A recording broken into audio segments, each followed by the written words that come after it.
बहुत समय पहले एक घने जंगल के पास एक गांव था, जहां 7 भाई रहते थे। वीर, भीम, रणधीर, नरेश, विक्रम, धर्म और जयंत। इनके साथ रहती थी उनकी इकलौती बहन सुंदरी, जवान, सुंदर और बहुत मासूम। उनका घर जंगल के किनारे था और गरीबी ने उन्हें तोड़ दिया था। कई दिनों से भूख ने सबको बेहाल कर दिया था। अब तो एक दाने के लिए भी तरसते थे। अमावस्या, भूख और अंधकार। एक रात जब तेज बारिश हो रही थी, तूफान चल रहा था और झोपड़ी में सिर्फ सन्नाटा था, तो 7 भाइयों के मन में एक डरावना विचार उठने लगा। सबसे बड़ा भाई बोला, अगर हमें बचना है तो हमें बलिदान चाहिए।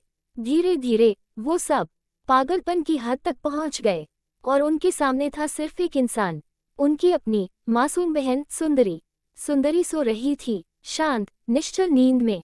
और उसी रात उन 7 भाइयों ने अपनी इंसानियत खो दी। उन्होंने अपनी ही बहन को मार डाला और उसी के मांस से अपनी भूख मिटाई। अगली सुबह भूख तो मिट गई थी, लेकिन जब होश आया तो 7 भाइयों की आत्मा कांप उठी। उनके हाथ खून से सने हुए थे। उनकी बहन की वो मुस्कुराती आंखें अब हमेशा के लिए बंद हो चुकी थीं। सबसे छोटा भाई जमीन पर गिर पड़ा और रो पड़ा, हमने क्या कर डाला? ये तो हमारी बहन थी, हमारी जान। सजा और श्राप। अगले दिन जब गांव के लोग वहां पहुंचे और सच सामने आया, तो पूरा गांव कांप उठा। उसी समय वहां से गुजर रही थी एक बूढ़ी औरत। उसने देखा, सुना और कहा, तुमने अपनी रक्षक को मारा है। अब तुम्हें जिंदगी भर भूख नहीं, इंसान का खून ही तृप्त करेगा।